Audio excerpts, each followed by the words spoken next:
अरे भाई कलयुग में 100 साल की तो उम्र मिली, वो भी जब अच्छा मानवीय खान पान करोगे तब।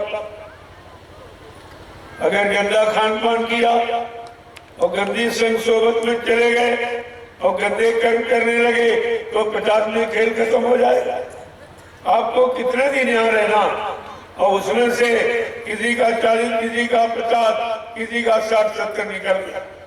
अब तुम्हारा कितना समय बचा है इस शरीर जिस्म में रहने का, परिवार में रहने का, बाल बच्चों के बीच रहने का। अब आपके पास कितना समय? क्या कभी आपने इस पर कभी विचार किया आपने? इस सारा समय तो लड़ाई झगड़े में, निंदा आलोचना बुराई में और बुरे कर्म में और मांस खाने में, अंडा खाने में, गंदगी खाने में बिता दिया। क्या परमात्मा खुदा ने आपको ही सलाह दी है? तुम्हारे लिए तो भोजन अलग बनाया है। ये परमात्मा खुदा ने जितने जीव बनाए सब जीवों का भोजन अलग, पशुओं का अलग है, पक्षियों का अलग है, कीड़े मकोड़ों का अलग, जंगली जानवरों का अलग, और इंसान यानी मतलब आपका भोजन अलग बनाया। क्यों? इंसान भगवान को बहुत प्यारा। भगवान राम ने कहा भी कि सब मेरे इस सब मम उपजाए और किन में आदि के मनुज भाए। भगवान खुदा ने क्या कहा? ये सब हमारे ही है। ये सारा जितना आप जीव देख रहे हो ये भगवान खुदा कह रहा सब मेरा बनाया। किसी इंसान ने, विज्ञान ने कोई जीव जंतु नहीं बनाया, ये सब मेरा बनाया। और इन सब में हमको इंसान बहुत प्यारा है। जो प्यारा दुलारा होता है उसकी आप व्यवस्था अलग करते हो। तो भगवान खुदा को ये इंसान मानो बहुत प्यारा। तो इस इंसान प्यारे के लिए खुदा ने आपका भोजन क्या बनाया? सीजनल अनाज, सीजनल दालें, सीजनल सब्जियां, फल फूल मेवे, दूध मक्खन मलाई घी, ये आपका भोजन। लेकिन आपने तो अपना अच्छा भोजन छोड़ दिया, तो ये मुर्दा भोजन। अरे मुर्दा मांस कौन खाता है? कुत्ता, कौवा, गीद। ये भगवान खुदा ने वो जीव अलग बनाए जिनका भोजन अलग। अब तुम किसी का भोजन छीन लोगे, छीन के खाओगे तो नाराज हो जाए। अगर आपका बच्चा है घर में और उसकी थाली अगर छीन लो और भोजन न करने दो तो भी घर छोड़ के चला जाएगा, वो भी घर में नहीं रहेगा। जिसको जिसका भोजन नहीं मिलेगा तो घर छोड़ दो, क्योंकि बगैर रोटी भोजन के कोई रह नहीं सकता। जहाँ मिलेगी वहां चला जाएगा। इसीलिए आप देखिए ये प्रमाण है, जब से आपने मुर्दा मांस खाना शुरू किया और गिद्ध चले गए। ये गिद्ध देश में दिखाई नहीं दे, क्योंकि ये भोजन मुर्दा भोजन गिद्धों का, आपका नहीं है। आपको परमात्मा खुदा ने कितना नेक मांस और कितना भला और कितना रहम और दया, प्रेम प्यार मोहब्बत से भरपूर बनाया। लेकिन आप सब भूल गए, और भूल गए अब आप परेशान हो। ये तरह तरह की बीमारियां क्यों आई? ये मानव मशीन क्यों खराब हो गई? जैसे आपकी दो मशीनें, एक पेट्रोल की एक डीजल की। अगर पेट्रोल वाली मशीन में तुम डीजल डालो, कोई भी तो तेल है, हम यही डालेंगे तो मशीन खराब हो जाएगी, वो मशीन खराब हो जाएगी। ठीक इसी तरह से जो भगवान खुदा ने ये इंसानी मशीन बनाई, इसका भोजन अलग बनाया, इसकी खुराक अलग बनाई, और आपने वो खुराक देना बंद कर दिया तो इंसानी मशीन खराब हो गई। अब तरह तरह की बीमारी। अभी क्या, अगर आप शाकाहारी नहीं हुए और फकीरों की बात, महात्माओं की बात अगर नहीं मानी तो आगे भारी मुसीबत आ रही। इतनी बड़ी बड़ी बीमारियां तैयार खड़ी तुम्हारे गंदे खान पान के कारण। ये पल घड़ी मिनट नहीं लगेंगे, ये देश के देश और मुल्क के मुल्क और शहर के शहर और गांव के गांव ये सब वीरान हो जाए। आपको बहुत कम लोग दिखाई देते। बाबा जय गुरुदेव जी महाराज ने सन 80 से आपको बताना शुरू किया और आज भी आपको बता रहे। 80 से कितना समय निकल गया, कितने पहले महात्मा फकीर आपको समझाना बताना शुरू करते हैं कि आगे समय खराब आ रहा, भारी बीमारी आ जाएगी, तुम अपने बाल बच्चों को और अपने को बचा नहीं पाओगे, लिहाजा मेरे इस सिद्धांत को मान लीजिए। और आपने एक भी बात नहीं मानी। ये जो कोरोना नाम की बीमारी आपने सुनी, जिसको बाबा जय गुरुदेव जी महाराज ने 6 नवंबर 1986 को इस बीमारी के बारे में बताया था। 86 में इतने पहले बताया आपको कि करो ना, क्या क्या न करो तो बीमारी नहीं आएगी, और करोगे तो आ जाएगी। कोरोना का मतलब ये है, करो ना, क्या नहीं आपको करना। अंडा नहीं खाना, मुर्गा नहीं खाना, मछली नहीं खाना, बकरा नहीं खाना, दारू नहीं पीना, गांजा भांग बुद्धिनाशक नशा का प्रयोग नहीं करना, नहीं माँ बहन बेटी की पहचान खत्म हो जाएगी, फिर आपसे जघन्य अपराध हो जाएगा। तब कहा ये करो ना, ये मत करना, तो कोरोना नाम की बीमारी नहीं आएगी, और नहीं मानोगे तो आ जाएगी। और आप नहीं माने और करोड़ों चले गए दुनिया से, एक झटके में करोड़ों चले गए। प्रेमियों, ये तो कुदरत का एक छोटा सा नमूना। अभी तो कोरोना जैसी हजारों बीमारियां आने को तैयार बैठी हैं। अगर आपने संत महात्मा फकीरों की बात को नहीं माना तो ये सब बीमारियां आपको घेर लेगी, फिर अपने आप को बचाना मुश्किल आ जाएगा। इसलिए मैं आपसे प्रार्थना अर्जु विनत करने आया हूँ कि अभी आप हमारी प्रार्थना अर्जु स्वीकार कर लो, अपने परिवार बच्चों को बचा दो। क्यों इनको मौत के घाट उतारना चाहते? ऐसा कोई काम तो मत करो जिससे कुदरत परमात्मा खुदा नाराज हो। तुम्हारी नाराजगी का यही कारण है।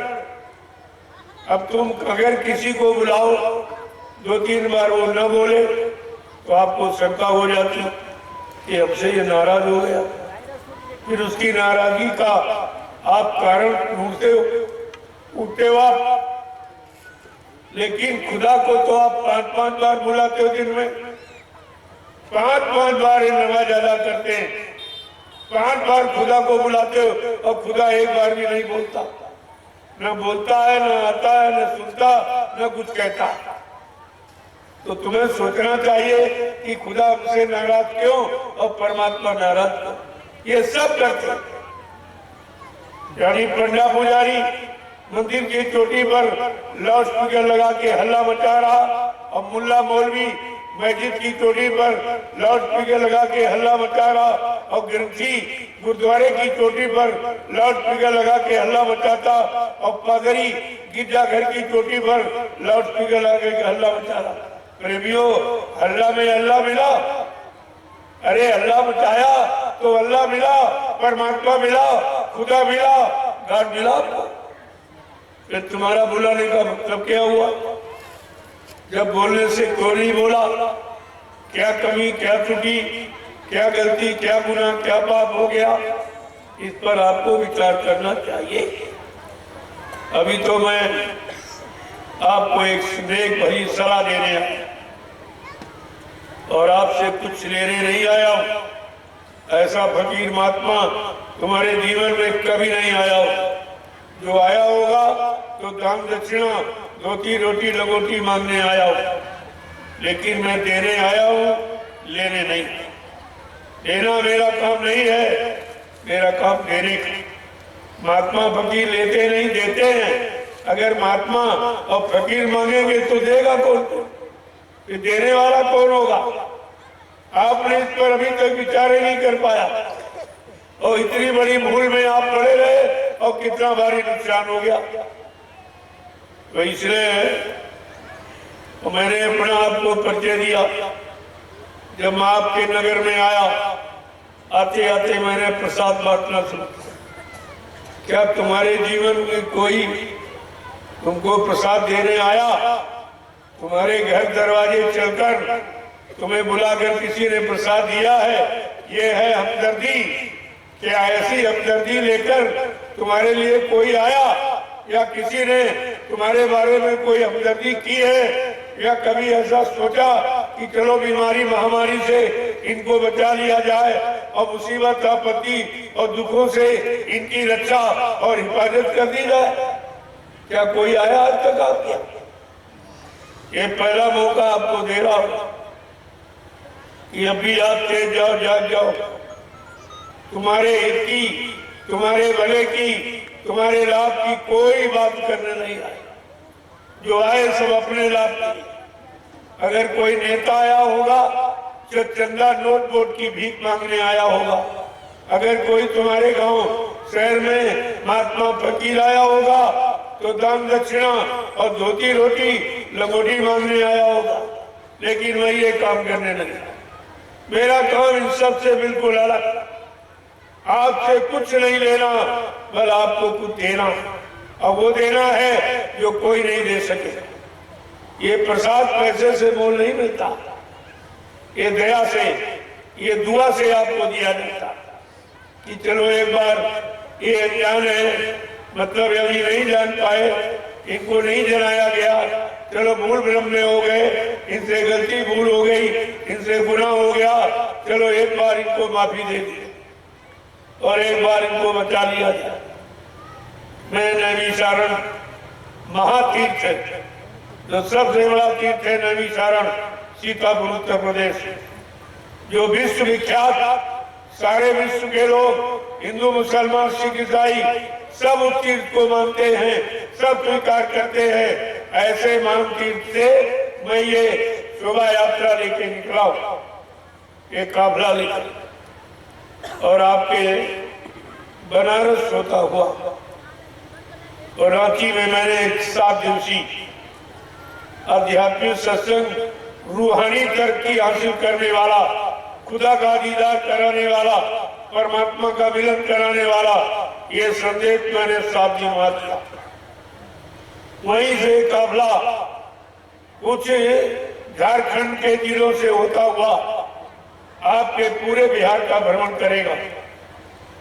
पूरे बिहार में ये काफिला भ्रमण करेगा और ये प्रसाद वितरण करेगा और इनको अपने असली मानवीय भोजन की जानकारी देगा, क्योंकि हमारे देश का ये धार्मिक देश, ये मजहबी मुल्क है। इसका सिद्धांत है जैसा करो आहार वैसे बने विचार, जैसा खाओ अन्न वैसा बने तन मन, जैसा पीवो पानी वैसी हो बीमारी।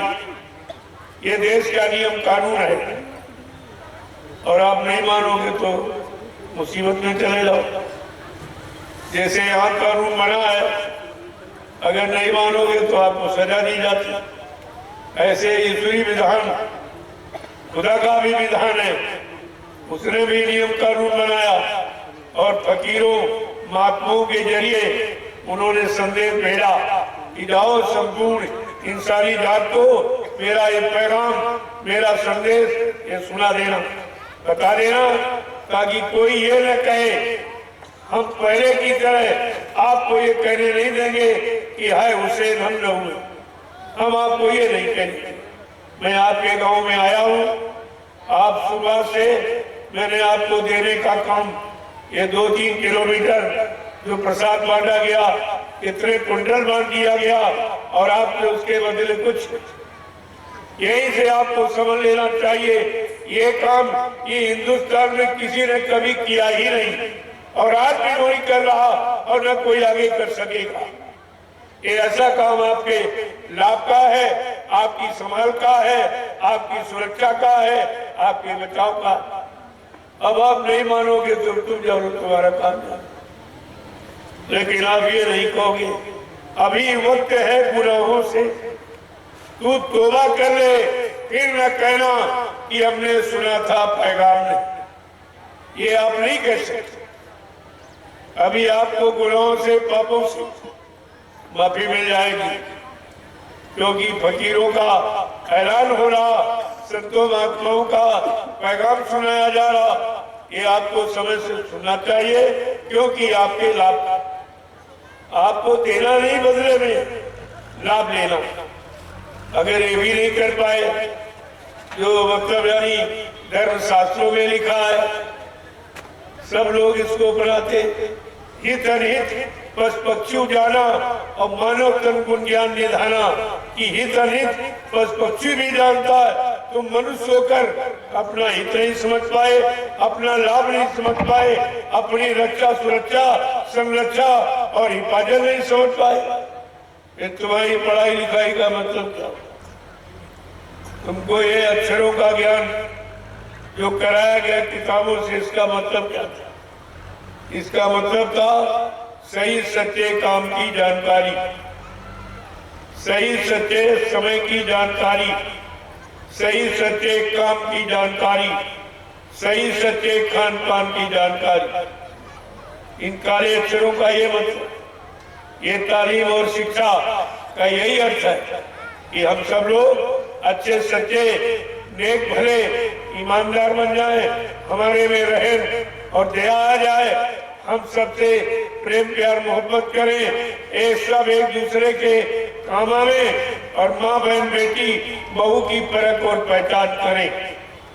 इस अच्छे काम के लिए आपको ये मानव शरीर, ये जिस्म परमात्मा खुदा ने तकसीम किया दिया, और लेकिन आपने इसे खराब कर दिया। और जब खराब कर दिया तो कुदरत सजा देने लगी, और सजा से केवल अगर कोई माफी करा सकता तो संत महात्मा, फकीर और कोई नहीं। महात्मा फकीरों के सिवा आप पर रहम दया कोई करने वाला है ही नहीं। अभी कोरोना आए, इसने तुम्हारे पर दया की?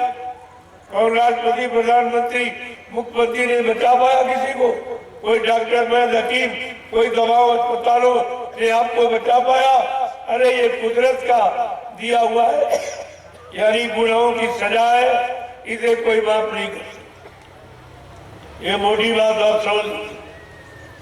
हमारे सबसे प्रार्थना हिंदू मुसलमानों से हमारी गुजारिश है, प्रार्थना अर्जुन विनत है कि अब आप फकीर और महात्मा संतों की बात को मानो, इसमें तुम्हारा हित है भला, और नहीं माने तो आगे समय बहुत खराब है, जिसमें अपने आप को बचाना मुश्किल हो जाएगा।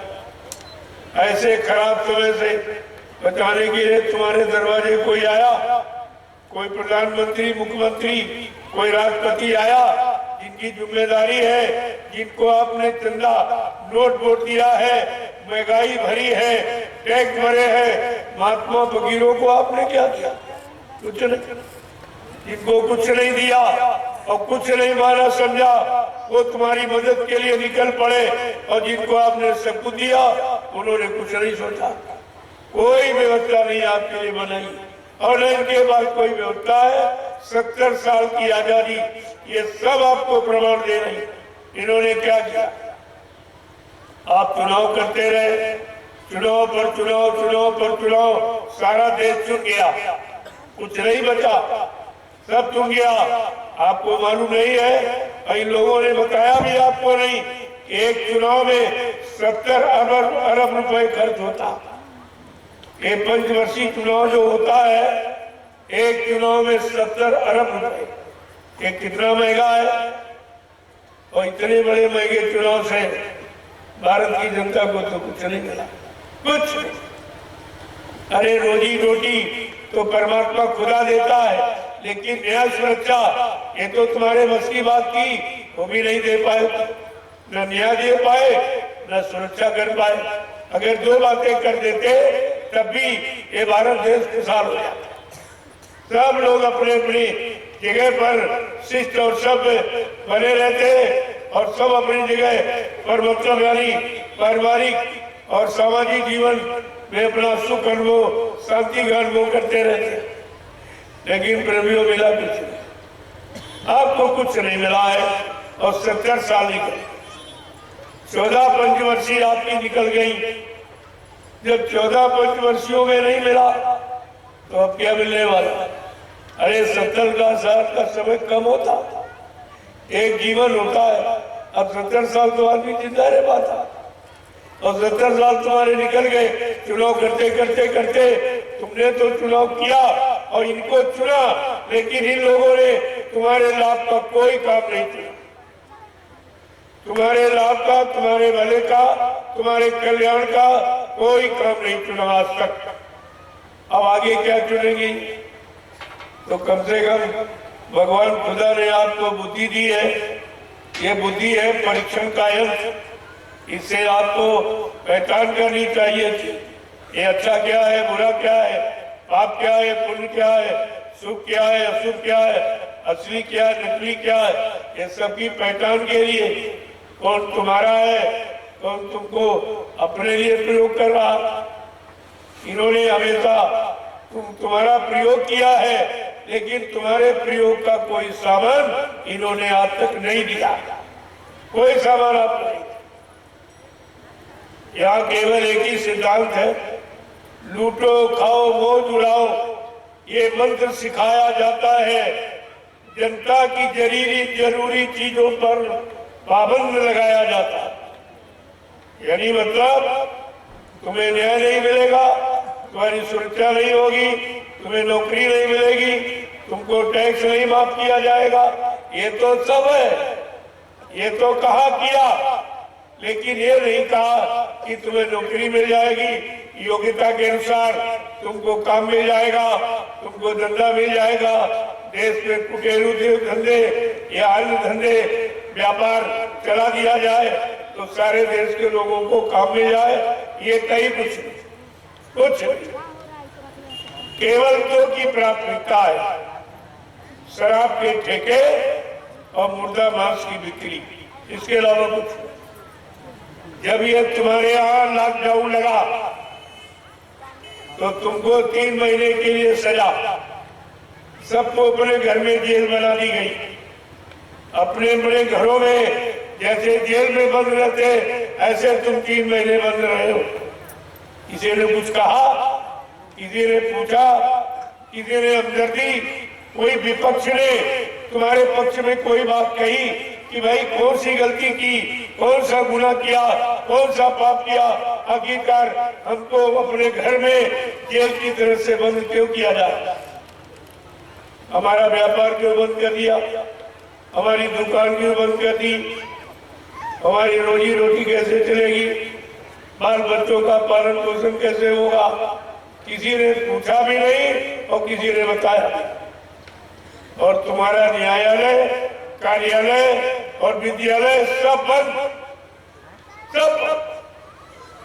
सब कुछ बंद कर दिया। रेल यातायात और मतलब यानी कि जितना सब बाजारे और दुकानें सब 3 महीने जब ये बंद किया सब, तो आपको मालूम है 20 साल तुम्हारा देश पीछे चला गया। ये भारत 20 साल तक अब तरक्की नहीं कर सकता। अब ये महंगाई नहीं खत्म कर सकता, बेरोजगारी नहीं खत्म कर सकता, ये टैक्सों को नहीं रोक सकता, ये चोरी डकैती का बलात्कार नहीं रोक सकता। ये काम इनके बस का नहीं है। और 3 महीने तुम्हारा घर, तुम घरों में बंद रहे, दुकान बंद, व्यापार बंद और न्यायालय, कार्यालय, विद्यालय बंद। और जब खुला तो सबसे पहले शराब का ठेका खुला, शराब का ठेका बोला। क्या इसी की देश में जरूरत है? क्या इससे कोई तरक्की हो जाएगी? या कि शराब पीने से कोई बुद्धिमान, धनवान, कोई बलवान बन जाएगा? अरे कम से कम ये तो सोचना चाहिए कि ये शराब जैसा खराब कोई नशा नहीं, जिससे तन खराब और मन खराब और धन खराब। ये खराबी के सिवा इससे कुछ मिलने वाला नहीं और इस पर कोई पाबंदी नहीं, कोई पाबंदी। अरे भारत देश धार्मिक देश, मजहबी मुल्क है। यहाँ भगवान राम की राजनीति रही, भगवान कृष्ण की राजनीति रही। भगवान राम की राजनीति में क्या होता था? इतिहास पढ़ के देखिए आप कि भगवान ने इस देश में राजनीति की, इंसान की बात छोड़ दी। लेकिन भगवान की राजनीति थी कैसे और इंसान की कैसी, इन दोनों पर तुलना करो आप, तब तुम्हारी समझ में आएगा। राम के राज्य में क्या लिखा है कि दैहिक इनकी भौतिक तापा और राम राजी काबू नहीं व्यापा। कि राम के राज में किसी तरह का दुखी नहीं था। आज इन नेताओं के राज में किसी तरह का सुख नहीं, बिल्कुल उल्टा हुआ। कहते कि भगवान कृष्ण के राज में घी दूध की नदियां बहती थी, और अब क्या हो रहा? इन नेताओं के राज में घी दूध की नदी तो नहीं बह रही, लेकिन शराब की नदी जरूर बह रही है। शराब की नदी बहा दी, सारे देश को शराबी बना दिया। तुम्हारा जितनी कमाई ये सब इसी में जा, और इसे क्या मिला? कोई धनवान बन गया हो, कोई बुद्धिमान बन गया हो, कोई बलवान बन गया, तो आप बताइए इसके खाने पीने से आपको मिला क्या? जो था वो सब चला गया। हक और ईमान भी चला गया। जो सबसे बड़ी विरासत जो पूर्वजों से मिली वो भी आपने खो दी, कुछ नहीं मिला। ये सब नुकसान देखकर और तुमको दुखों में देखकर, परेशानियों में देखकर, बीमारियों में घिरा देखकर ये संत महात्मा फकीरों ने ये निर्णय लिया कि चलो एक बार इनको महाप्रसाद देकर इन बीमारियों से बचा दो। वो तुम्हारे हमदर्दी है, वो तुम्हारे शुभचिंतक हैं, वो तुम्हारे रहबर रहनुमा जो तुम्हारी मदद के लिए निकले। और लेना चाहो तो ले लो, नहीं भी जैसी आपकी इच्छा। हम तो आपसे प्रार्थना ही कर सकते, इसके अलावा क्या कर सकते? अब ये आपका काम है कि आपको अच्छा काम अच्छा लग रहा कि नहीं लग रहा, अच्छी बातें सच्ची बातें अच्छी सच्ची लाभ की लग रही कि नहीं लग रही, इस पर तो आपको विचार करना। ये सब आपको सोचना था, और आगे आपको सोचना था, आगे आपको सोचना पड़ेगा। ऐसा नहीं, कुदरत आपको सोचने के लिए मजबूर कर देगी, कुदरत मजबूर कर देगी। इंसानों की बात तो हम नहीं मान सकते, लेकिन कुदरत से इनकार नहीं कर सकते, वो आपको मानना पड़ेगा। और जबरदस्ती बनवा लेगी आप। बड़े बड़े राजे महाराजे बादशाह उनको मानना पड़ा, उनको भी कुदरत की नेक सलाह अच्छी सलाह समय से माननी पड़ी, लेकिन कोई पछता के माना, कोई सब नुकसान करके माना, और कोई चेत गया तो अपना सब बचा लिया मान लिया। तो मानने वालों के अलग अलग भाव विचार।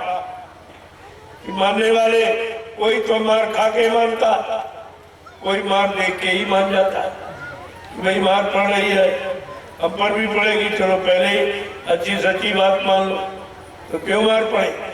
उनको बुद्धिमान कहते हैं। बुद्धिमान व्यक्ति वही है जो समय रहते अपना काम बना ले, समय से समय रहते अपना काम बना ले, उसको समय का बुद्धिमान व्यक्ति कहते हैं। और नहीं तो मार खा के आप मानोगे तो कौन सी बुद्धिमानी होगी, इसमें कौन सी आपकी मतलब यानी मानता हो, ये सोचना चाहिए। मैं तो एक नेक अच्छी सलाह लेके आपके लिए आया हूँ, और सारे देश में इसी सलाह का प्रचार कर रहा हूँ। ये शिक्षा सब जगह गीता रामायण भागवत कुरान बाइबिल ग्रंथ साहब सब पढ़े जा रहे, सुनाए जा रहे, लेकिन प्रभाव असर कुछ सब उल्टा। धर्म सिखाया जा रहा, अधर्म बढ़ रहा, पुण्य कराया जा रहा, पाप बढ़ रहा, सत्य की शिक्षा सत्य के ग्रंथ किताबें पढ़ाई जा रही और झूठ बढ़ रहा। ये उल्टा कैसे? तो आपको विचार करना चाहिए कि बगैर अच्छे खान पान के अच्छे विचार किताबें पढ़ के आप नहीं बना सकते, वो तो खान पान के द्वारा। क्योंकि जैसा आहार वैसे विचार, आहार से विचारों का जन्म होता है। जब आहार अच्छा होगा, विचार अच्छे होंगे, कर्म अच्छे करोगे तो फल अच्छा मिलेगा। तो बिल्कुल सीधा सिद्धांत। इसमें कोई पढ़ाई लिखाई का काम नहीं है, बिल्कुल सीधा। अच्छा करोगे अच्छा मिलेगा, बुरा करोगे बुरा मिलेगा। ये तो कर्म फल पाने का देश है, यहाँ जो जैसा कर्म करता है वैसे उसको फल मिलता। और भगवान ने भी संत गोस्वामी जी महाराज इन्होंने रामचरितमानस लिखा। रामचरितमानस विश्व विख्यात ग्रंथ, सारे मजहब धर्म के लोग रामचरितमानस को मानते हैं, क्योंकि ये नीति का ग्रंथ, इसमें पारिवारिक नीति, सामाजिक नीति, व्यवहारिक नीति, चरित्र की नीति, खान पान की नीति, सत्य की नीति, न्याय की नीति, सुरक्षा की नीति, सारी नीतियों का भंडार। इसलिए ये सर्व विश्व प्रसिद्ध ग्रंथ है। सारे विश्व के लोग, सारी जातियों मजहब धर्मों के लोग रामचरितमानस को मानते, क्योंकि शिक्षा मानते, कागज किताब नहीं मानते। जो उसमें लिखा है वो सबके हित का, वो किसी एक जाति के लिए, एक मजहब धर्म के लिए नहीं लिखा, संपूर्ण मानव जाति के हित का। ये संदेश संत गोस्वामी जी महाराज ने रामचरितमानस के रूप में ये लिख करके और समाज को भेंट कर दिया कि अगर समाज सुख और शांति चाहती है और लाभ चाहती है, मानव जीवन को सुखमय बनाना चाहती है, तो कहा हमारी नीति ग्रंथ को आप पढ़िए, इसमें सबके लिए नीति। तो तभी तो इसको विश्व में मान्यता मिली है, ऐसे थोड़ी मिल गई। और आपको इस पर विचार करना चाहिए।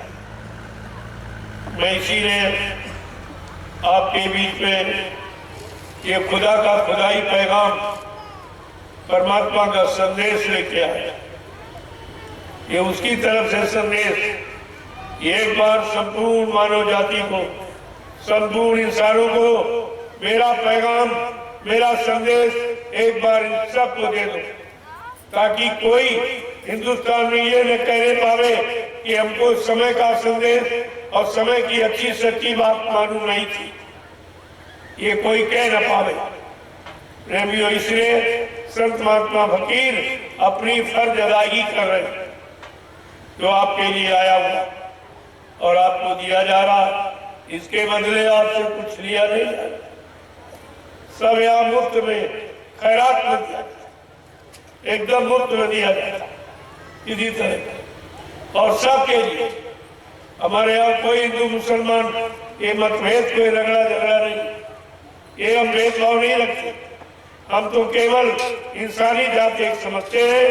ये इंसानी जात परमात्मा खुदा की बनाई हुई है, इसलिए ये सबकी और सबके लिए है, और सबको एकता, आध्यात्मिकता से ही प्रेम प्यार मोहब्बत में रहना चाहिए। तब आपको अपने मानव जीवन का सुख मिलेगा, पारिवारिक जीवन का सुख मिलेगा, व्यवहारिक जीवन का आनंद मिलेगा। वैसे आपको मिलने वालों को और सब परेशान, यहाँ गरीब अमीर दोनों परेशान। चलो गरीब गरीबी के कारण परेशान, लेकिन अमीर क्यों परेशान? अमीर इसलिए परेशान है कि व्यवस्था खराब है। वो सोच रहा कि रात में कहीं मेरे यहाँ डकैती न पड़ जाए, कहीं चोरी न हो जाए, कहीं मेरा कत्ल न हो जाए, कहीं मेरा अपहरण न हो जाए। अपहरण, अमीर इसके लिए परेशान। अमीर का तो दिन का भोजन, रात की नींद हराम हो, ये अमल चैन सुख छीन दिया। जब खाना और सोना जिसके लिए रात दिन कमाते हो और वही तुम्हारा खतरे में चला गया, तो इससे बड़ा और खतरा और नुकसान आपके लिए क्या हो सकता? तो इस पर आपको विचार करना चाहिए। मैं आपसे प्रार्थना करने आया, अगर हमारी प्रार्थना आप स्वीकार करो तो आप लोग सपरिवार शाकाहारी बनने में कोई खर्चा नहीं, बल्कि जो अपनी कमाई अनावश्यक अखाद्य पदार्थों में खर्च करते हो वो तुम्हारी बच जाए, और वो बची हुई कमाई तुम्हारे बाल बच्चों के पढ़ाई लिखाई में काम आवे, शादी ब्याह में काम आए, घर मकान बनाने में काम आए। महात्मा सब तरफ से तुम्हारी मदद करना चाहती, लेकिन दुनिया ऐसी बावरी, कोई ग्राहक न प्रति आया, लेकिन कोई लेने वाला नहीं। ये मुफ्त शिक्षा कोई लेने वाला नहीं, जिसका कोई डोनेशन फीस नहीं है, आपको मुफ्त में दिया जा रहा और आप नहीं ले रहे हो। और आगे वो समय आएगा, इसी संदेश को सुनने के लिए तुम 400-400 किलोमीटर दौड़ के जाओगे, महात्मा फिर आगे निकल जाएंगे, फिर दौड़ोगे, फिर वो आगे निकल जाएंगे। ये आपको फिर मेहनत, परिश्रम और पैसा खर्च करके भी ये संदेश आपको नहीं मिलेगा, जो आज आपको मुफ्त दिया जा रहा है। तुम्हारे घर चल के देने आया और बदले में आपसे कुछ लेने नहीं आया। सबसे बड़ी बात ये, कोई कोई कहानी, किस्सा जो पिछले युग का सुनना चाहो, चाहे कोई पीर पैगंबर ओलिया आवे, चाहे संत महात्मा कोई आवे, बगैर पैसे के आपको नहीं सुनाएगा। और जिससे कुछ नहीं मिलना, जो बहुत पुरानी किस्से कहानी, जिनको यानी गए लाखों बरस हो गए, वो तो वापिस आएंगे नहीं, ना वो लाभ आपको वापिस मिलेगा। लेकिन फिर भी उन सुनाने का यानी मतलब उस चर्चा का कितना लंबा खर्चा। लेकिन आज जो तुम्हारे मतलब की है, वर्तमान की है, सबके भले की, सबके कल्याण, सबकी सुरक्षा बचाव की, ये मुफ्त में दी जाती, इसका कोई डोनेशन फीस नहीं है, कोई आपको दान दक्षिणा नहीं देना। अगर फिर भी आप नहीं ले पाए तो फिर आप जानो, आपका काम जाने। लेकिन आप ये नहीं कह सकते हो कि हमारे गांव, हमारे शहर, हमारे कस्बे कोई आया नहीं, हम पर किसी ने हमदर्दी की नहीं, हमारी रक्षा सुरक्षा के बारे में किसी को कोई चिंता नहीं। आप ये नहीं कह सकते। ये मैं समझने सब खत्म कर दिया और मैं 2 महीने आपके बिहार में पूरा भ्रमण करूंगा, सब जगह, सब जिलों में घूम घूम कर ये संदेश एक बार सबको दे दूंगा कि आप शाकाहारी बन जाइए। चलो आप महात्मा नहीं बन पाए, फकीर नहीं बन पाए, नेक भले सच्चे ईमानदार नहीं बन पाए, तो आप शाकाहारी बन जाओ। इसमें कौन सी आफत, कौन सा खर्चा, तो सारी व्यवस्था आपकी ठीक हो जाए, आपका मानव जीवन सुरक्षित हो जाए, आप बीमारियों से बच जाओ, जगह जंजलों से बच जाओ। ऐसे एक तरफ से नहीं, चौमुखी लाभ है। अब आपकी समझ में आ जाए तब, क्योंकि आप बहुत दिनों के बिगड़े हो, तुम्हारी आदतें खराब हो गई। जब आदत किसी चीज की पड़ जाती है तो आदत मजबूर करती है। आदमी छोड़ना चाहता है लेकिन आदत मजबूर करती है। लेकिन जब ये पता चल जाए इसका भारी नुकसान है, इससे जीवन चला जाएगा, जिंदगी खत्म हो जाएगी, तो कौन सी ऐसी चीज जो आदमी छोड़ नहीं सकता। अगर जहाँ जीवन की बात और जिंदगी की बात आ जाए, वहाँ तो सब कुछ छोड़ने के लिए व्यक्ति तैयार हो जाता। आज आपके लिए वही समस्या सामने आके खड़ी है। उसी से बचने के लिए आज ये संदेश आपको दिया जा रहा और आपसे प्रार्थना की जा रही कि आप सब लोग मतलब यानी इस संदेश को सुनना ही नहीं, कान से अपने जीवन में उतारना, ताकि आपको उसका लाभ मिल जाए। कुछ आपको खास कुछ नहीं करना, केवल शाकाहारी। और कोई नई बात बताई जा रही, जब बच्चा पैदा होता, चाहे हिंदू घर में पैदा हो, चाहे मुसलमान घर में, चाहे किसी जाति में पैदा हो, तो उस समय माँ ने अपने बच्चे को न अंडा खिलाया, न मुर्गा खिलाया, न बकरा खिलाया, न शराब पिलाई। हर माँ ने अपने बच्चे को अपना दूध पिलाया। ये दूध शुद्ध शाकाहार। इसका मतलब हम लोग जन्म से शाकाहारी पैदा ही हुए। खुद परमात्मा खुदा ने शाकाहारी और सदाचारी ब्रह्मचारी बना के भेजा, लेकिन हमारा 3 गुणों में पहला गुण नहीं रहा कि हम शाकाहारी नहीं रह पाए, तो सदाचारी ब्रह्मचारी कैसे आप रह पाओ? फिर उसका लाभ आपको कैसे मिल पाएगा? फिर मानव जीवन का सच्चा अर्थ क्या होगा? आखिरकार परमात्मा खुदा के पास 4 खंड 84 लाख शरीर जिस्म, इसी में आपको पैदा कर सकता था। इन सारी चोले में क्यों आपको भेजा? क्योंकि ये मनुष्य शरीर 4,84,00,000 जिस्म शरीर की अंतिम योनि, अंतिम शरीर ये है। ये अवसर, चांस, मौका एक बार आपको सुधरने का देता, क्योंकि मानव शरीर में इस जिस्मानी जिस्म में जब खुदा की रूह आएगी, परमात्मा की जीवात्मा आएगी, तब उसको परमात्मा से मिलने का और खुदा का दीदार करने का अवसर मिल सकता है, और किसी शरीर में नहीं। न पशुओं में, न पक्षियों में, न कीड़े मकोड़ों में, न जंगली जानवरों में। यदि अब आत्मा रूह उनमें भी, लेकिन उनमें ये अधिकार नहीं है कि वो रूह जीवात्मा खुदा से, परमात्मा से मिल सके। ऐसा क्यों है? कोई शरीर जिस एक तत्व का, कोई 2 तत्व का, कोई 3 तत्व का, कोई 4 तत्व का, लेकिन मानव शरीर ये जिस्म परमात्मा खुदा ने पंच भौतिक 5 तत्वों को मिलाकर जल, पृथ्वी, अग्नि, वायु, आकाश, क्षिति, जल, पावक, गगन, समीरा, पंच तत्व या रचित शरीरा, जल, पृथ्वी, अग्नि, वायु, आकाश, 5 मसालों को मिलाकर परमात्मा खुदा ने इस मनुष्य मंदिर जिस्मानी मस्जिद को अपने हाथ से तैयार किया। ये परमात्मा खुदा की बनाई ये मनुष्य मंदिर जिस्मानी मस्जिद, और वो ईंट पत्थर वाला इंसान का बनाया। अब आप ये विचार करो कि परमात्मा तुम्हारे बनाए वाले ईंट पत्थर वाले में मकान में आएगा कि अपने बनाए वाले मनुष्य मंदिर या जिस्मानी मस्जिद में आएगा? क्योंकि ये जिस्मानी मस्जिद और मनुष्य मंदिर परमात्मा खुदा ने अपने हाथ से बनाया, और इसी में अपनी मूर्ति जीवात्मा रूह को बैठा दी। इसमें बैठी रूह जीवात्मा असली, इसमें इस असली मंदिर में असली मूर्ति है, और उस नकली मंदिर मस्जिद में नकली मूर्ति।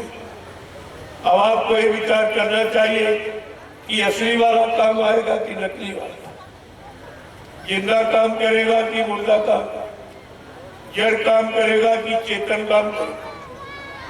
अगर इतनी बात तुम्हारी समझ में आ जाती तो शायद आज इस परेशानी, मुसीबत, आपत्ति के घेरे में आप कभी नहीं पड़ते। पारस्परिक प्रेम, प्यार, मोहब्बत को आप कभी नहीं खत्म करते, और माँ बहन बेटी की परख पहचान अपने मन मस्तिष्क से आप कभी निकलने नहीं देते। ये सब नुकसान क्यों हुआ है? ये गंदे खान पान के कारण। क्योंकि जैसा आहार करोगे वैसे विचार बनेंगे, जैसे विचार बनेंगे वैसे कर्म करोगे, और जैसे कर्म करोगे वैसा फल मिलेगा। ये तो सिद्ध है। इसलिए हमारी एक ही प्रार्थना है कि आप सब परिवार शाकाहारी बनना तो आपको पड़ेगा, लेकिन सब नुकसान करके अगर आप बने तो इसमें कौन सी बुद्धिमानी आपकी मानी जाए? नुकसान होने के पहले, मरने के पहले, विनाश होने के पहले अगर जाग जाओ, चेत जाओ और सुधर जाओ, ये तो सबसे बड़ी बुद्धिमानी है। तब तो आपको बुद्धिमान माना जाएगा। नहीं, रावण जैसा बुद्धिमान कोई धरती पर नहीं है, जो 4 वेद 6 7 18 पुराणों का ज्ञाता, उत्तम कुल पुलस्त करना थी, शिव विरंच पूजे मोहती, इतना बड़ा कुलीन ब्राह्मण जो न भूते भविष्य थे, न कभी हुआ, न कभी है, न आगे होगा, यानी पुलस्त ऋषि के परिवार का, जिसने अपनी अखंड आराधना और यानी प्रार्थना से, वंदना से, साधना से ब्रह्मा विष्णु महादेव को भस्म कर लिया। लेकिन समय से शुरू किया, समय की अच्छी नेक भली सलाह जो ऋषि मुनियों ने दी वो नहीं मानी, केवल रहम ईमान खो दिया। बस इसी में विचार हमारा है, और इसी में शंका की उसने ये राम नाम, ये भगवान खुदा का नाम नहीं है, और ये राम भगवान खुदा नहीं, इसी शंका में प्रेमियों रावण की सोने की लंका चली गई, शंका में लंका चली गई और तुमने फकीर संतों महात्माओं से सुने शंका की तो तुमने दया और दुआ से वंचित रह गए। आपने उनकी दया दुआ खो दी। ये तो पैसे से भी मोल नहीं मिलती। कितना बारी आपने अपना नुकसान किया।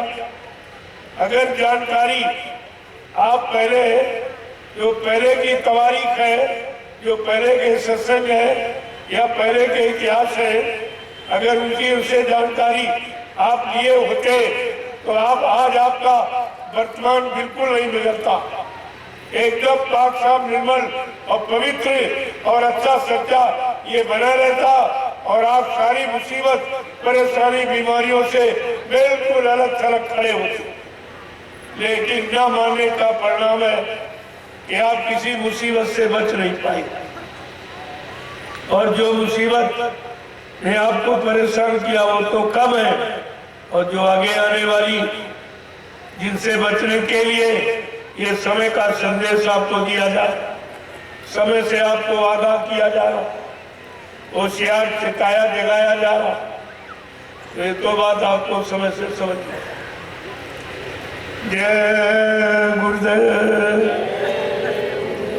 जय गुरुदेव, जय गुरुदेव, जय गुरुदेव, जय गुरुदेव, जय गुरुदेव। नाम किसका? देखो ये नाम कलयुग का जगाया। जैसे सतयुग में योगियों ने हरि नाम जगाया, जिसको प्रहलाद ध्रुव ने जपा उनका काम बन गया। और त्रेता में जब व्यवस्था बिगड़ी और जब राक्षस ऋषि मुनियों को परेशान करने लगे, यज्ञ विध्वंस करने लगे, तो उन्होंने साधना की और राम नाम को जगाया। और उसी राम नाम को लेकर जो शक्ति आई उसको राम ही कहा जाता। जो नाम जगा के शक्ति लाती है उसको उसी नाम से पुकारा जाता, उसी नाम से। तो उस समय राम नाम आ गया और राम नाम को विभीषण और सुग्रीव ने और मतलब यानी कुल बिल बंदरों ने लिया, विश्वास किया, उनका काम बन गया। और जो नहीं माने और नहीं विश्वास किए वो मारे गए। ये इतिहास आपका बता रहा है, ये मैं नहीं कह रहा हूं, इतिहास आपका। और जब द्वापर में व्यवस्था बिगड़ी तब कृष्ण नाम जगाया गया। कृष्ण नाम, कष्टों का हनन करने वाला कृष्ण नाम जगाया गया।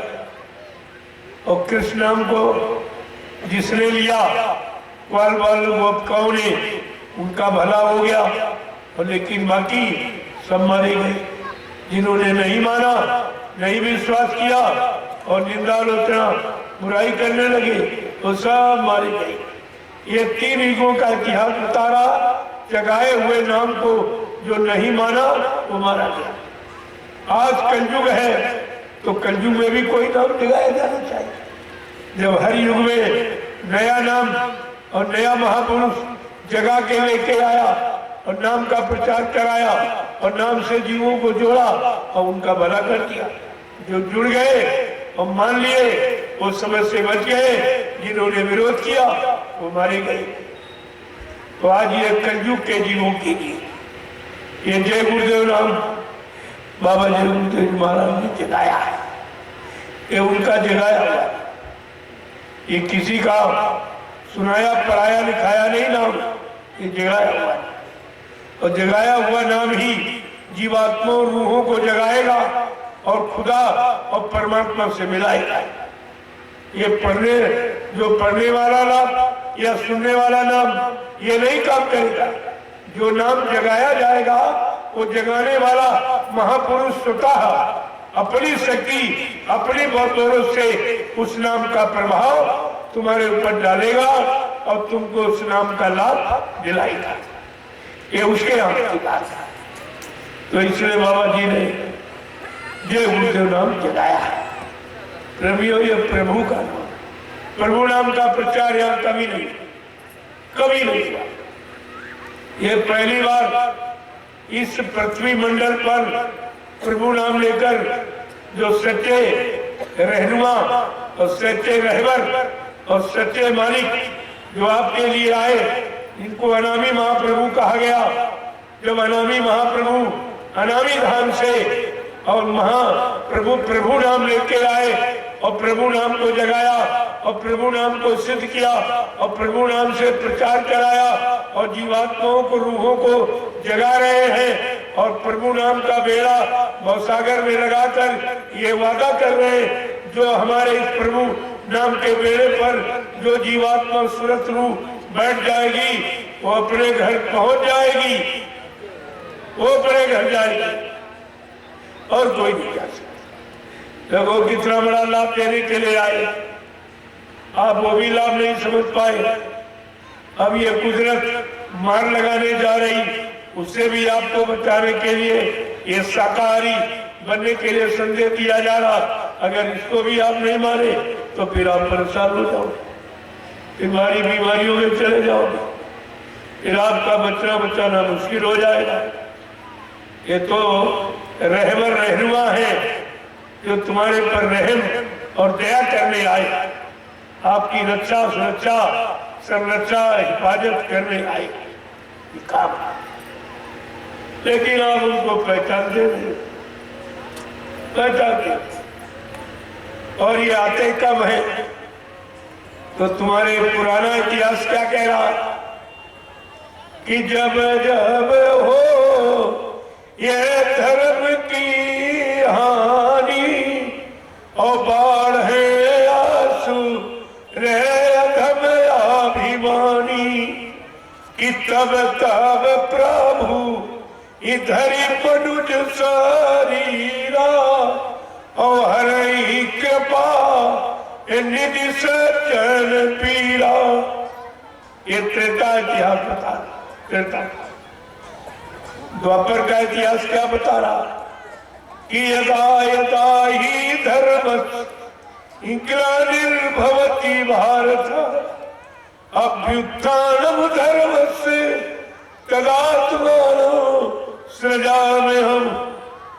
सब जगह धर्म की ही बात आ रही कि जब जब धर्म की हानि, कर्म की हानि की बात कोई नहीं कह रहा। प्रेमियों, धर्म माने व्यवस्था। किसी विद्वान से आप पूछो कि धर्म किसे कहते हैं तो बेचारा वो जानता ही नहीं है, आपसे यही कहेगा पूजा करो, पाठ करो, तीर्थ करो, व्रत करो, हवन जप तप यज्ञ गंगा स्नान करो। प्रेमियों, करो माने कर्म और धरो माने धर्म, जो धारण किया जाए, जो अपनाया जाए, कार्य रूप में परिणत किया जाए, उसको कहते धर्म। धर्म माने व्यवस्था। व्यवस्था बुरे कर्मों से बिगड़ती है, अच्छे कर्मों से व्यवस्था पनपती है, चाहे शरीर की हो, चाहे परिवार की हो, चाहे समाज की हो, चाहे देश दुनिया की हो। ये नियम कानून सब पर लागू है कि व्यवस्था बुरे कर्मों से बिगड़ती है। ये तो इतिहास आपको मालूम है, लेकिन गीता इतना कह के शांत नहीं हुई, उसने और भी कुछ कहा, लेकिन वो बात शायद आप भूल गए। उसने और भी कुछ कहा, लेकिन अगर वो बात आप जान जाती तो फिर तुम्हारा सारा भ्रम ही दूर हो जाता कि गीता इतना कह के शांत नहीं हुई कि दायरा धर्मस, और कुछ कहती है। क्या कहती? परित्राणाय साधूनां विनाशाय दुष्कृतां और धर्म संस्थापनानि संभवामि युगे युगे। परित्राणा माने दुख तकलीफ, मुसीबत आपत्ति बीमारी महामारी लड़ाई झगड़ा दैवी दुखों दुर्घटना या काल मौत, इसको कहते हैं परित्राणाय। आज वही समय आपके सामने। तो गीता कह रही जब ऐसा समय कलयुग में आएगा तो इस समय इस दुख को दूर करने के लिए, इस समय को सुधारने के लिए साधु संत महात्मा आएंगे। उनके द्वारा इस युग में परिवर्तन होगा, सुधार होगा, लोगों को सुख शांति का रास्ता मिलेगा।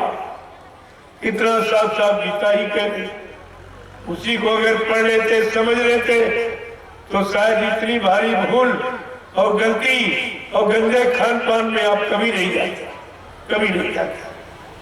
लेकिन आपने उसको नहीं।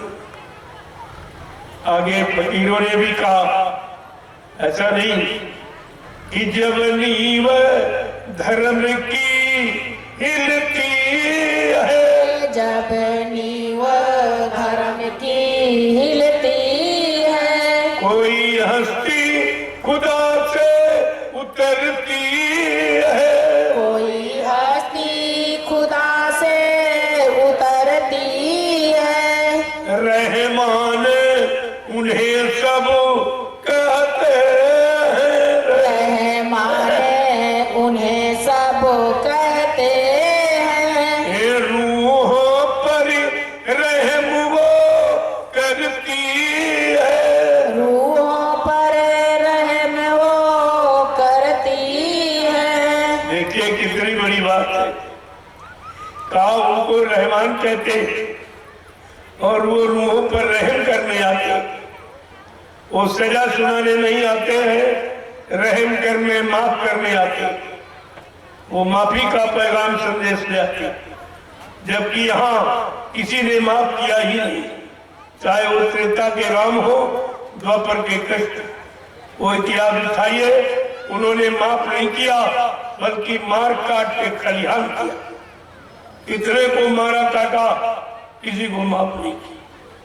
लेकिन आगे फकीरों ने याद दिलाई आपको कि जब नींव धर्म की हिलेगी तब खुदा से, परमात्मा की तरफ से कोई न कोई शक्ति हस्ती यानी मानव सुधार के लिए, मानव के दुख दर्द मुसीबत को दूर करने के लिए, मानव की रक्षा हिफाजत के लिए खुदा परमात्मा की तरफ से कोई शक्ति मनुष्य रूप में आएगी, मानव तन में आएगी। अगर वो किसी तन में आएगी तो आप बोली भाषा नहीं सोच पाओगे।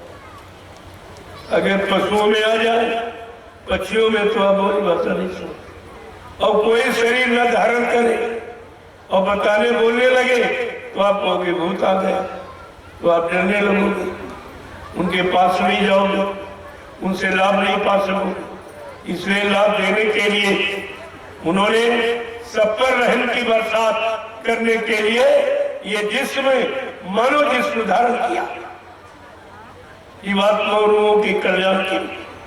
देखो ये सब, लेकिन आज वक्त क्या कह रहा है कि अल्लाह के ईमान वालों पर, अल्लाह के ईमान वालों पर, अल्लाह के ईमान वालों पर, अल्लाह के ईमान वालों पर, ये दुनिया काने कसती है, ये दुनिया ताने कसती है। वो जिस्मानी रूप में आएंगे तुमको रहम और ईमान सिखाने के लिए, लेकिन लोग उनको तंग करेंगे, लोग उनको परेशान करेंगे। अल्लाह माने भगवान खुदा पर ईमान रखने वाले को लोग परेशान करें, तरह तरह के ताने मारेंगे, तरह तरह के मतलब यानी अपशब्द कर शब्द प्रयोग करेंगे। देखो फकीरों ने कुछ छोड़ा नहीं, सब बोल के कहा कि कलयुग का इतना समय खराब होगा कि फकीर महात्मा संतों को कोई नहीं मानेगा। जो तुम्हारे लिए आए तुम उनको कोई नहीं मानेगा। और क्या कहते हैं, मखलूकों की गर्दन कटती है, मखलूकों की गर्दन कटती है, खातूनों की असमत लुटती है, खातूनों की असमत लुटती है। यानी जो नेक भले ईमानदार है, जो सब पर रहम दया करने आए, उनको कोई बख्शेगा नहीं, उनको कोई छोड़ेगा नहीं, उनको तंग किया जाएगा, उनको उनकी निंदा आलोचना बुराई क्रिटिसाइज की जाएगी, तरह तरह की। ये सब बता रहे हैं कि कलयुग में ऐसा समय आएगा, फकीर संतों महात्माओं को न कोई पहचानने वाला है, न उनसे कोई नेक भली अच्छी शिक्षा तालीम लेने वाला है, सीखने वाला कोई नहीं, बल्कि उनको लोगों परेशान करें।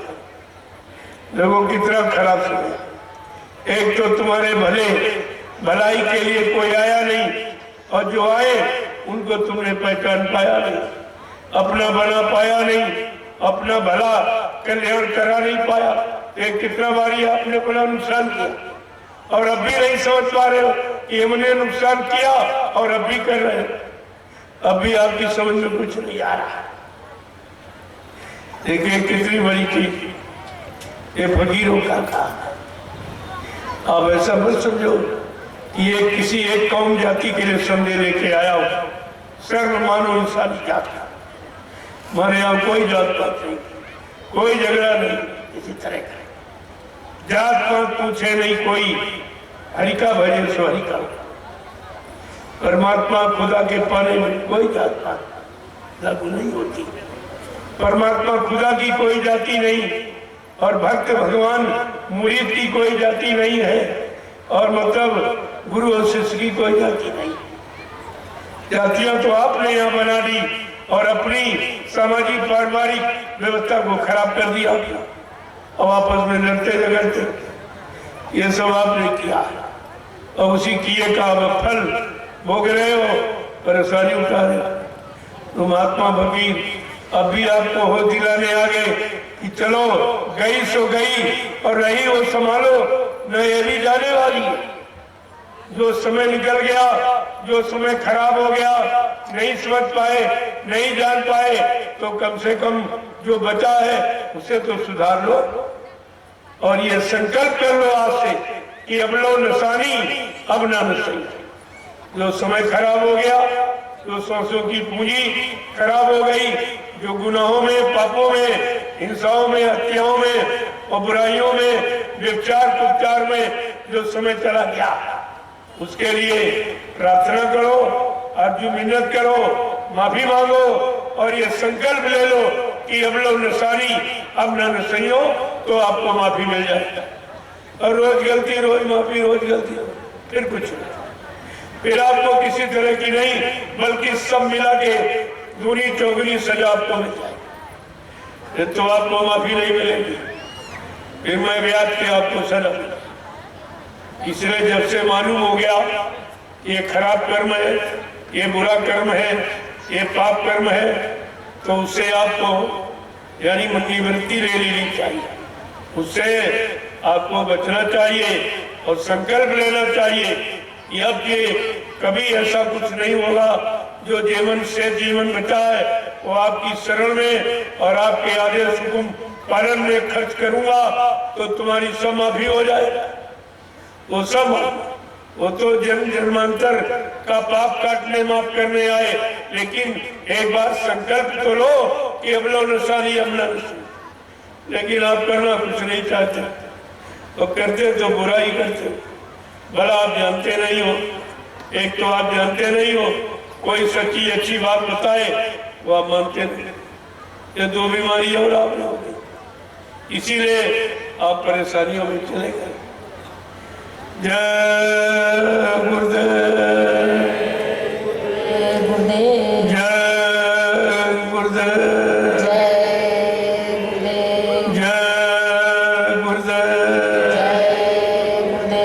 जय गुरुदेव, जय गुरुदेव। नाम किसका? प्रभु का, जय गुरुदेव। नाम किसका? प्रभु का, प्रभु का प्यारा नाम। अब आप खड़े हो जाइए, खड़े हो जाओ। देखो उतना सुनो जितना पालन कर सको। ये थोड़ी 4-5 घंटे मैंने समय खर्च किया आपके लिए और आपसे उसमें कुछ नहीं ले पाया और सब उल्टा कर दिया।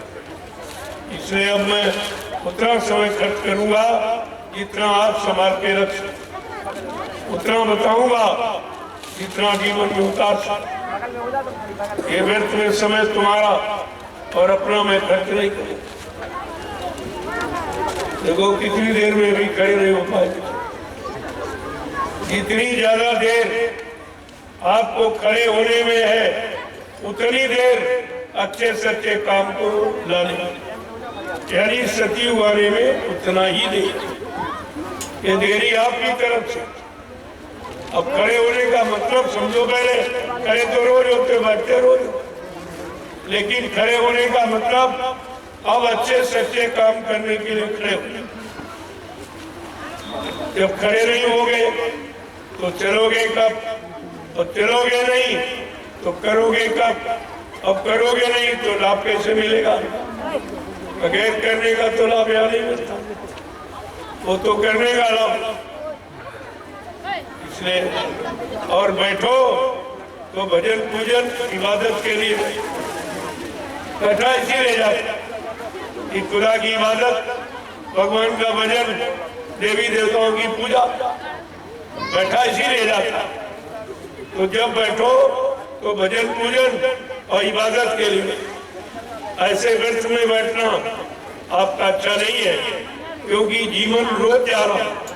ये जिंदगी के दिन रोज एक एक करके पूरे हो रहे हैं। आप ऐसा मत समझो ये सुबह शाम और दोपहर जो आप आजकल की गिनती करते हो, ये गिनती आपके जीवन को खत्म कर रही है।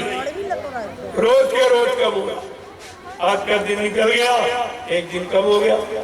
आज और कल ये गिनते गिनते सारा जीवन समाप्त हो जाएगा और तुम गणना गिनती का अर्थ नहीं समझ पाओगे। इसका मतलब क्या है कि हमारे जीवन की अनमोल श्वासें, अनमोल श्वासों की पूंजी और हमारा ये समय व्यर्थ में जा रहा, जो परमात्मा खुदा ने अपने से मिलने के लिए दिया। ये जिस्म शरीर परमात्मा खुदा से मिलने की, और ये कितने लोगों ने ये काम किया? अरे तुम अरबों खरबों की संख्या है, लेकिन कितने लोगों ने इस मानव शरीर जिस्म को खुदा के पाने, परमात्मा के मिलने में लगाया?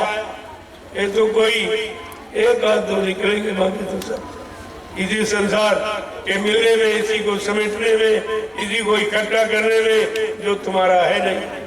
ये तो काल माया का सामान तुम्हारा नहीं है, इसीलिए तुम्हारे साथ जाता नहीं, तुम्हारे काम आता नहीं, तुमसे सब छीन लिया जाता।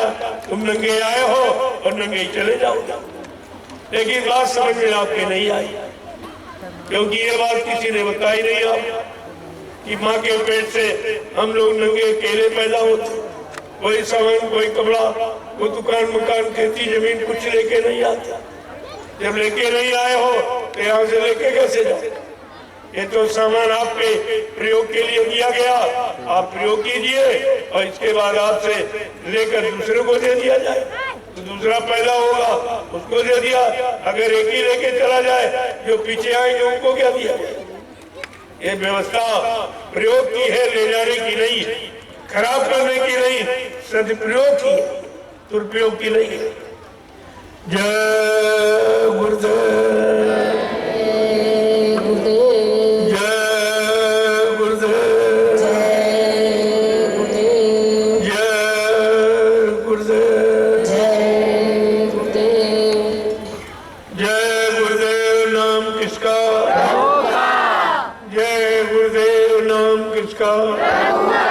प्रभु का प्यारा नाम।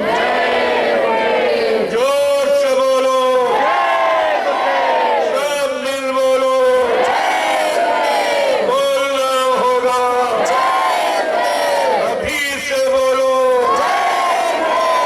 दर्द हरेंगे, सब कष्ट मिटेंगे, शांति भी देंगे।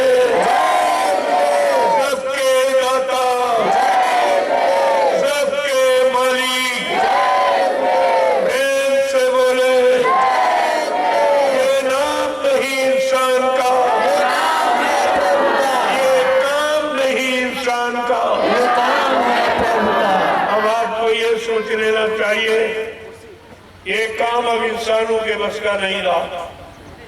चाहे राजनीति का हो, चाहे धर्मनीति का हो, चाहे परिवार नीति का, चाहे समाज, ये इंसानों के बस का काम खत्म। 70 साल की आजादी, ये सब प्रमाण आपको दे रही, कोई काम नहीं। तो अब क्या होगा? अब तो इतना बिगड़ गया किसी के बस का। जब कम बिगड़ा था तब तो ये ठीक से रह नहीं पाए, रख नहीं पाए। अब तो एकदम टूटिया ध्वस्त हो गया। अब इंसानों की बस की बात नहीं है। अब तो महात्मा फकीर कोई दया दुआ कर दे, कोई मेहरबानी कर दे तो हो सकता आपका सुधार हो जाए, आपको लाभ मिल जाए, आपका बचाव हो जाए, आपकी सुरक्षा हो जाए। नहीं तो अब कुदरत की मार से बचना बड़ा ही मुश्किल है। जय गुरुदेव। अब आप लाइन से खड़े हो जाओ, मैं सबका दर्शन दीदार करूं और सबको सलाम और प्रणाम करूं। और आपको ये महाप्रसाद जो कभी किसी ने नहीं दिया, ये आपको, ये 3 काम हिंदुस्तान में कहीं नहीं हो। कहीं किसी के यहाँ चले जाओ कि ना आपका कोई दर्शन दीदार करेगा, ना आपको कोई सलाम प्रणाम करेगा और ना आपको कोई महाप्रसाद देगा। ये तीनों काम अब आपको समझ लेना चाहिए, ये कहाँ सच्चाई है और कहाँ झूठ है, कहाँ शरीयत है, कहाँ नकल है, कहाँ तुम्हारी सुरक्षा संभाल की बात है, कहाँ लूटपाट है। ये आपको समझना चाहिए। अब एक लाइन आप महिलाओं के एक प्रसूत जो हमारी एक सामाजिक मर्यादा, एक मर्यादा खत्म हुई, कभी से परेशानियां आ रही। और इस महाप्रसाद को आप ले लीजिए। जय गुरुदेव। चलो, उसके भूत प्रेत उतरेंगे और बीमारी कम हो, ये झंडा था। लेकिन कब? जब आप शाकाहारी बनने का वादा करोगे, शाकाहारी बनने का संकल्प लोगे, प्रतिज्ञा करोगे, तो ये झंडा तुम्हारा पूरा काम। हिंदुस्तान में सबके पास झंडे, लेकिन ये काम कोई नहीं करा सकता। पर एक काम की बात देखिए, ये काम कोई नहीं करा सकता जो आपका ही हो। और ये सब मुफ्त, कोई आपको रुपया पैसा इसमें नहीं देना। जो रुपए पैसे से कोई ओझा ने, कोई तांत्रिक ने, भूत प्रेत तुम्हारे नहीं उतार पाए, ये झंडा उतार। और कोई डॉक्टर में वकील से लाइलाज बीमारी तुम्हारी नहीं गई, ये झंडा बीमारी कम करेगा।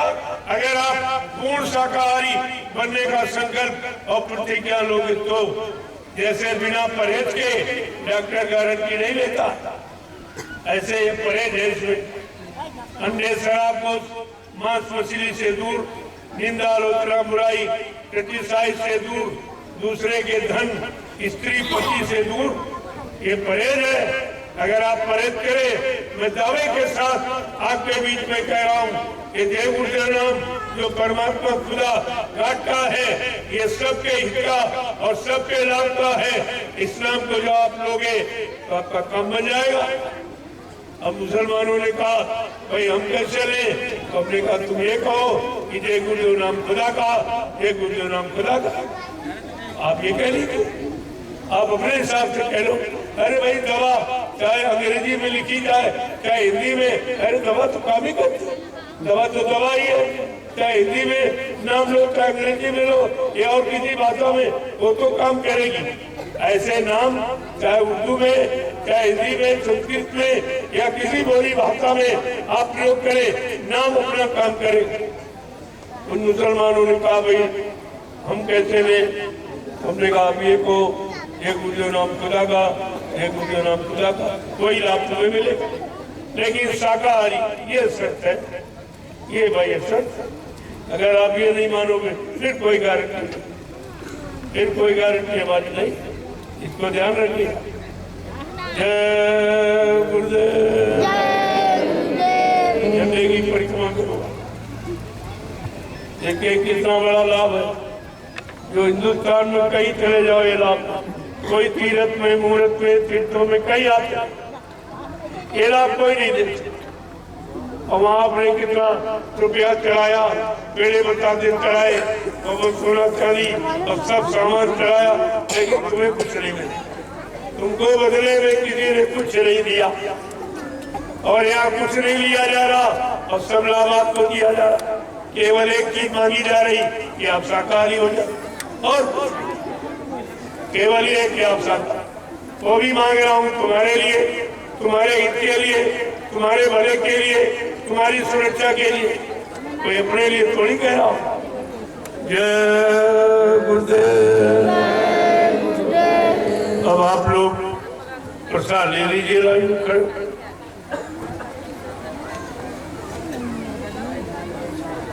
चलो लाइन से कर।